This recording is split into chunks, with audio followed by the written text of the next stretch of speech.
Hi,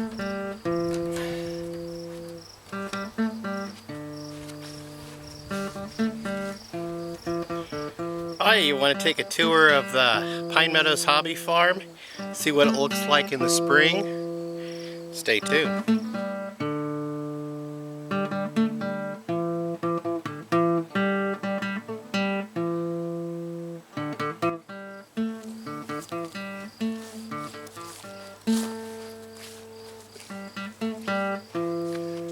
Hi, welcome back to Pine Meadows Hobby Farm. I'm your host, Jerry Hansen. I'm just going to show you guys around the farm a little bit. You've seen plenty of it in bits and pieces as I've been evolving over the last couple of years of building the hobby farm, putting everything together. So let's look and see what it looks like right now.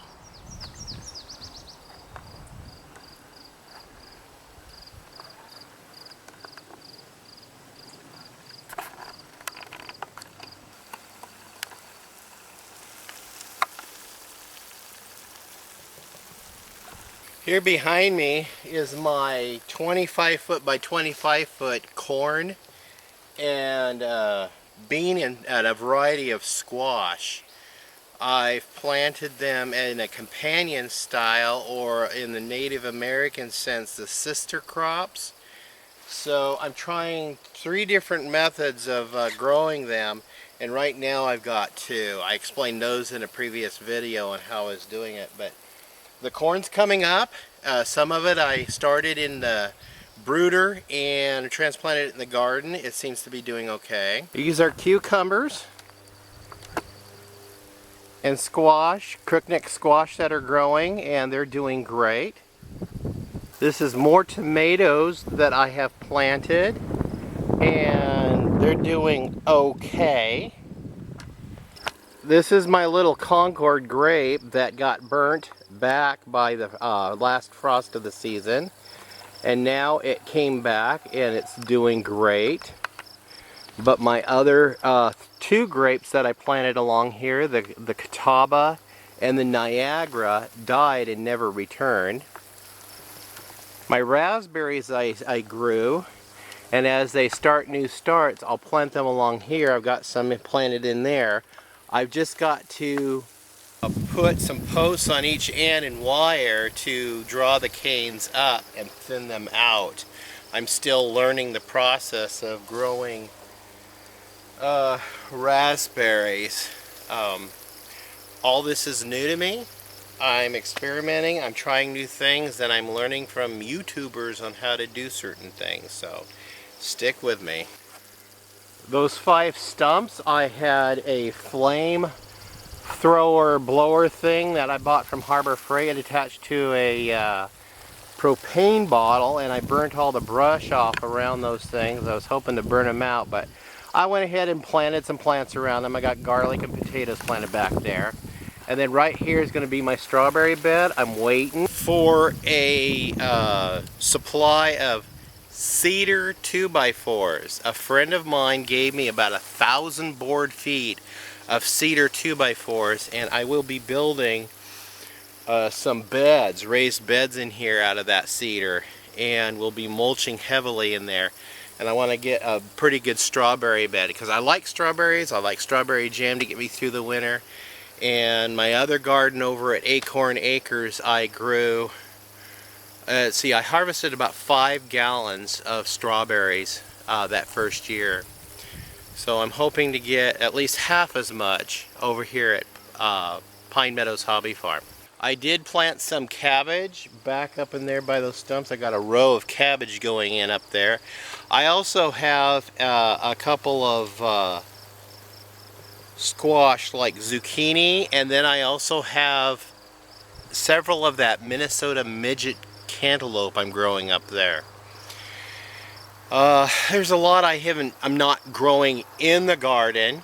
I've been working diligently on the raised beds and getting those mulched from the stuff up at the barn, and I've been growing a lot of the smaller crops and some of the root crops inside the raised beds, like all my herbs, lettuce, spinach, kale, all that is growing in the raised beds and stuff. So this is the continuation of the garden, And I'm interspersing them and planting them, here and there, kind of make it look like an edible yard, edible garden. That way, it's got a variety of stuff mixed amongst it, so it confuses the bugs.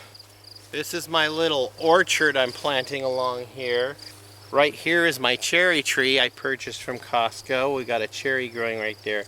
This produces, it's a cherry combo dwarf, and it produces 4 variety of, or 3 or more varieties.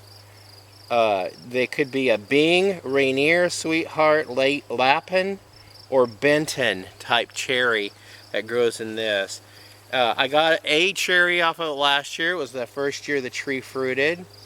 And this year I pruned it back and actually moved it because it was on the outside of the fence and the deer were just attacking it like crazy, so I moved it inside my yard. And I dare any deer to jump my fence.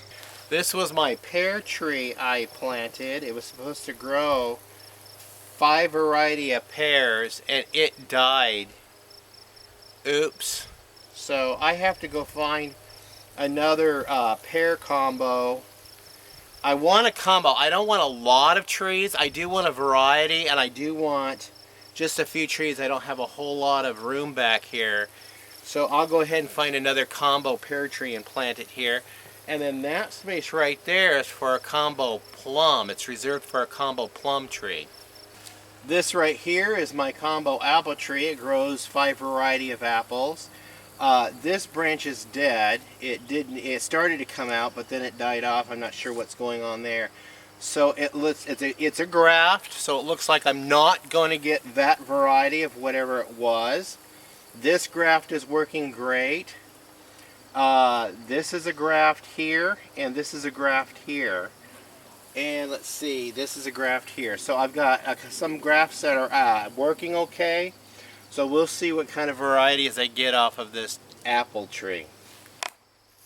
My blackberry patch is growing like gangbusters. When it blooms, the bees are going to be very happy, which means I will get an abundance this year because of the close proximity of the pollinators.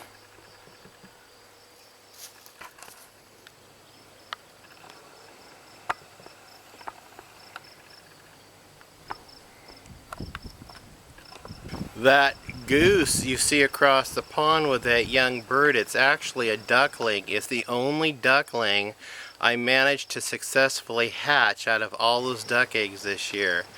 And that duckling imprinted on that goose, and so that goose took it under its wing, and no pun intended, and now they're just hanging out together. That goose has been a great parent for that little duckling.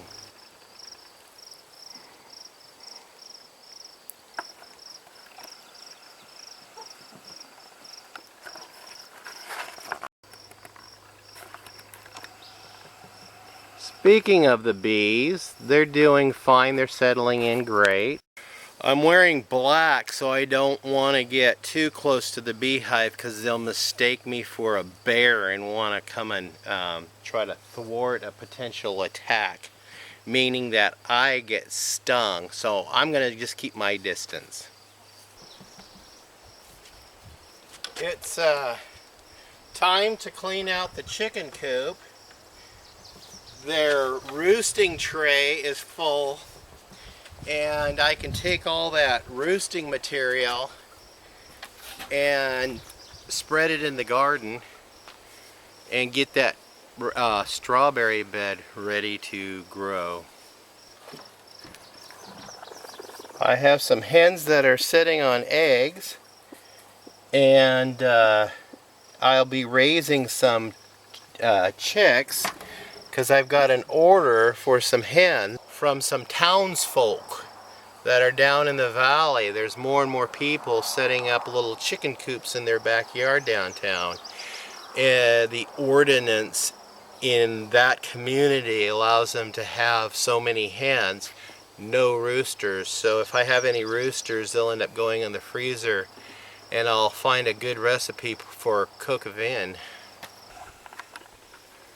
I have too many drakes, so I'm going to have to deal with them. I prefer to sell them on Craigslist to habitate somebody's pond, but if that's not going to happen anytime soon, they will find their way into the freezer also.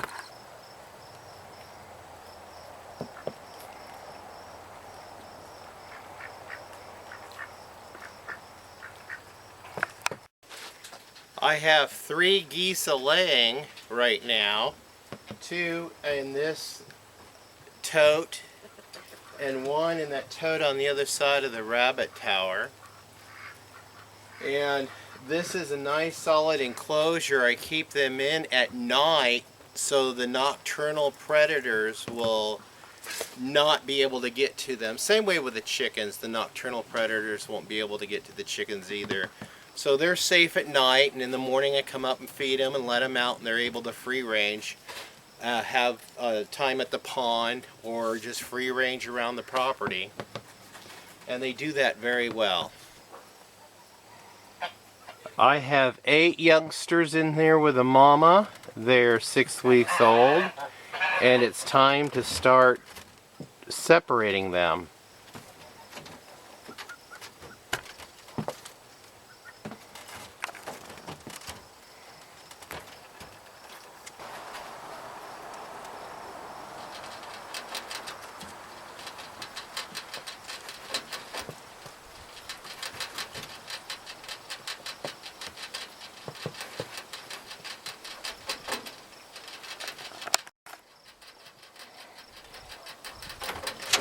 This little lady I have not bred since. I will get ready to breed her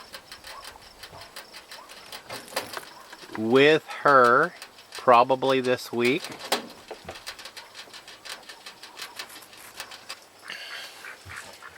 This is my temporary rabbitry. I have 11 rabbits in there right now. All of them are New Zealand, with the exception of this black one right there.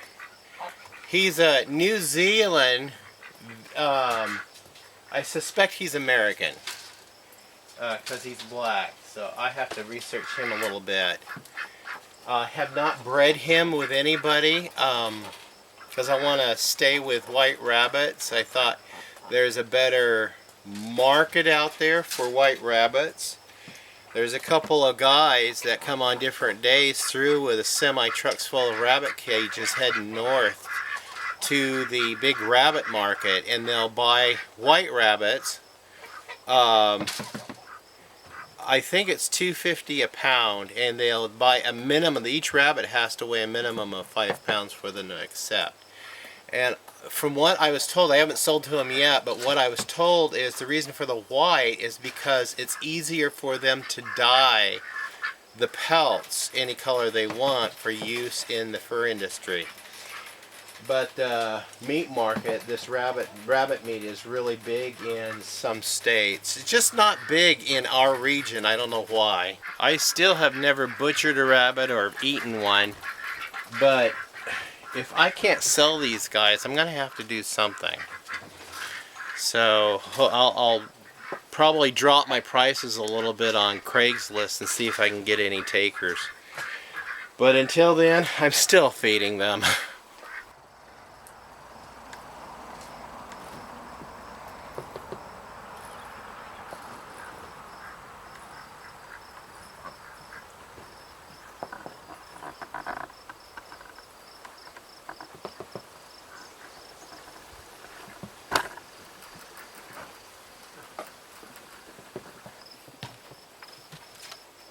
So, you're inquiring about the t-shirt? My son purchased this for me. It was a birthday present last week, and I got a big kick out of it. Of course, they all got a big kick out of it too. And I got one of those little GoPro cameras also. I'm still learning how to work that little GoPro camera. It's just a little tiny thing, and it'll allow me to become a little bit more creative with my videography here at Pine Meadows Hobby Farm.